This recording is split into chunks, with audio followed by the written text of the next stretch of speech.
Boa tarde. Vamos realizar nosso estudo do livro Médiuns e Mediunidades, no capítulo 4, tratando de vocação de espíritos. Mas primeiro vamos fazer uma pequena leitura e uma prece antes de iniciarmos o estudo. A leitura que escolhi foi do livro Conduta Espírita, do Médium, por André Luiz e Valdo Vieira. Esquivar-se à suposição que detém responsabilidades ou missões de avultada transcendência, reconhecendo-se humilde portador de tarefas comuns, conquanto graves e importantes como as de qualquer outra pessoa. O seareiro do Cristo é sempre servo e servo do amor. No horário disponível entre as obrigações familiares e o trabalho que lhe garante a subsistência, vencer os imprevistos que lhe possam impedir o comparecimento a sessões, tais como visitas inesperadas, fenômenos climáticos e outros motivos, sustentando lealdade ao próprio dever. Sem euforia íntima, não há exercício mediúnico produtivo. Preparar a própria alma em prece e meditação antes da atividade mediúnica, evitando, porém, concentrar-se mentalmente para semelhante mistério durante as explanações doutrinárias, salvo quando lhe caibam tarefas especiais concomitantes, a fim de que não se prive do ensinamento. A oração é luz na alma, refletindo a luz divina. Controlar as manifestações mediúnicas que veicula, reprimindo quanto possível respiração ofegante, gemidos, gritos e contorções, batimento de mãos e pés ou quaisquer gestos violentos. O medianeiro será sempre o responsável direto pela mensagem de que se faz portador. Silenciar qualquer prurido de evidência pessoal na produção desse ou daquele fenômeno. A espontaneidade é o selo de crédito em nossas comunicações com o reino do Espírito. Mesmo indiretamente, não retirar proveito material das produções que obtenha. Não há serviço santificante na mediunidade vinculada a interesses inferiores. Extinguir obstáculos, preocupações e impressões negativas que se relacionem com o intercâmbio mediúnico, quais sejam a questão da consciência vigilante ou da inconsciência sonambúlica durante o transe, os temores inúteis e as suscetibilidades doentias, guiando-se pela fé raciocinada e pelo devotamento aos semelhantes.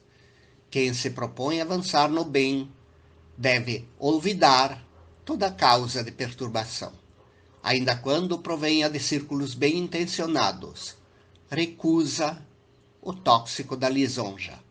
No rastro do orgulho segue a ruína. Fugir aos perigos que ameaçam a mediunidade, como sejam a ambição, a ausência de autocrítica, a falta de perseverança no bem e a vaidade com que se julga invulnerável. O medianeiro carrega consigo os maiores inimigos de si próprio, mas a manifestação do Espírito é dada a cada um para o que for útil. Paulo, 1 Coríntios 12, 7.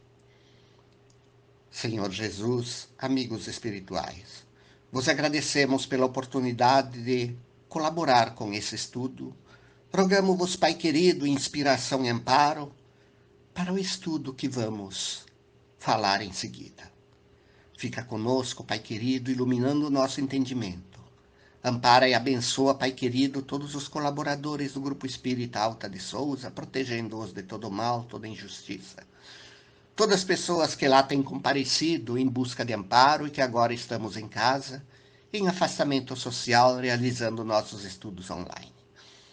Abençoa, Pai querido, também toda pessoa que for ouvir este estudo, que seja abençoado, protegido, iluminado no caminho do bem. E assim sendo, Pai querido, em vosso nome, de Alta de Souza, da equipe espiritual dessa casa, vamos iniciar nosso estudo. O capítulo que vamos estudar é o capítulo 4, Evocação de Espíritos, que já foi debatido aqui no grupo do estudo da mediunidade. Neste capítulo, Allan Kardec começa relatando, quer dizer, o espírito aqui que escreveu através do Divaldo, começa relatando que Allan Kardec se notabilizou nos tempos modernos pelas suas excelentes qualidades, sobretudo pela coragem, serenidade e nobreza com que ele evocava os espíritos. Sim, Kardec evocou muitos espíritos. Foi assim que ele obteve as respostas que conhecemos no Livro dos Espíritos, muitas comunicações que estão presentes no Evangelho segundo o Espiritismo, em especial no Livro dos Médiuns. Ele fez muitas perguntas aos espíritos cujas respostas estão lá. Evocou espíritos que haviam desencarnado há pouco tempo, que ele sabia de vida nobre, e outros espíritos que tudo indicava que iriam para lugares de sofrimento. Registrou os depoimentos dele e colocou lá no Livro dos Médiuns e no Céu e Inferno para podermos avaliar o que acontece após a morte. E aqui ele começa o espírito que escreveu aqui através do Divaldo, relata que na antiguidade oriental era comum a prática de evocação de mortos em todas as culturas, na intimidade dos templos, celebrizando os adivinhos, oráculos e sacerdotes, profetas e pítons, que logravam traduzir-lhe o pensamento por meio de cuja sensibilidade retornavam ao contato humano. Eu assisti recentemente, no Netflix, um seriado, A História de Deus, pelo qual um conhecido ator norte-americano realiza pesquisas as mais variadas sobre Deus e sobre as religiões em diversos lugares do mundo. É interessante observar como o mediunismo está presente em muitas religiões orientais até hoje. Mediunismo com evocação, até hoje. Quem tiver a oportunidade de assistir, fica a dica. A História de Deus, na Netflix. Bom, o cristianismo primitivo também tinha suas bases espirituais baseadas no intercâmbio com os numes tutelares que se apresentavam.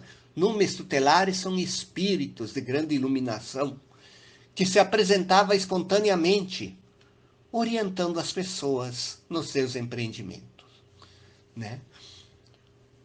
O intercâmbio com os espíritos teve início com Jesus, cuja chegada foi anunciada por espíritos nobres. E aí ele continua relatando. Nós sabemos que ao longo da vida de Jesus teve vários fenômenos mediúnicos, entre os quais se destaca o da transfiguração, em que Moisés, e Elias apareceram junto com Jesus.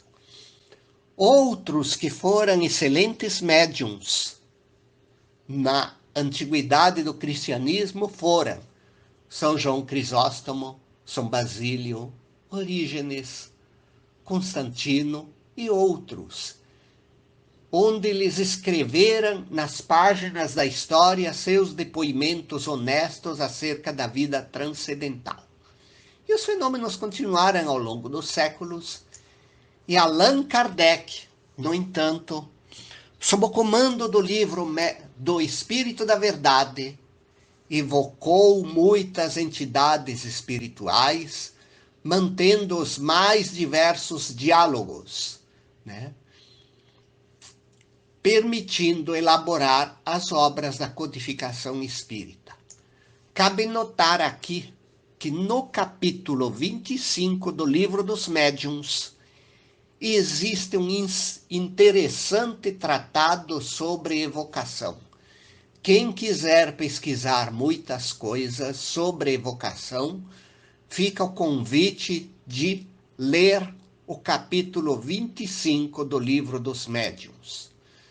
No entanto, é observado aqui no texto que nem todos dispomos de credenciais para evocações seguras, correndo o risco de sermos enganados por espíritos burlões, mistificadores, atrasados e perversos. Kardec, no livro dos médiuns, ele escreve: evoque uma pedra e ela responderá. Todos sabemos, pelo bom senso, que vai ter espírito se fingindo da pedra, respondendo à tua evocação. Portanto, fica o convite de que, segundo o que Chico dizia, agora o telefone toca de lá para cá. Kardec precisou evocar. Mas, para nós, é recomendável termos cuidado com isso, né? Então, ele coloca aqui também no texto que a presunção humana, que acha que tudo pode, é um impedimento na área das evocações sérias, abrindo campo vibratório para interferências que poderão atrapalhar o estudo. E aí continua: a mediunidade colocada a serviço do bem nas tarefas socorristas é um instrumento dócil às comunicações naturais, enriquecidas da sabedoria, sob a orientação dos guias espirituais que selecionarão quem deve e pode se comunicar, contribuindo para o progresso próprio, bem como para o progresso moral do médium e dos assistentes, pois esta é a finalidade elevada do labor mediúnico.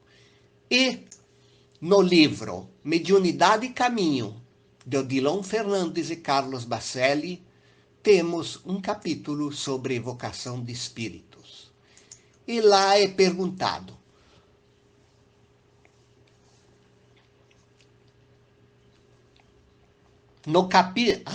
lá ele escreve, após responder à pergunta, quanto tempo depois da morte se pode evocar um espírito? E lá no livro dos médiuns, no capítulo 25, está escrito que se pode evocar no instante mesmo da morte, mas como nesse momento ele ainda está em perturbação, não responde senão imperfeitamente. Mas aí depois o Odilon Fernandes acrescenta que no capítulo das evocações, cremos que seja desnecessário lembrar a nossos irmãos quanto à sua inconveniência. Então ele alerta alguns cuidados, né? Que é inconveniente sair evocando espíritos. O espírito pode estar em tarefas espirituais, pode estar em atividades de socorro, como a gente lê na série de livros que vem após Nosso Lar, do trabalho de André Luiz. Os espíritos têm pouco tempo disponível. Eles ficam trabalhando em suas atividades socorristas ou de estudos, né? Então, ele alerta neste capítulo, né? Que assim como os homens desejam contatar os espíritos, há espíritos que querem contatar os homens. Infelizmente, como habitamos planos que se interpenetram, mas que não se tocam, temos que nos contentar com o que conseguimos.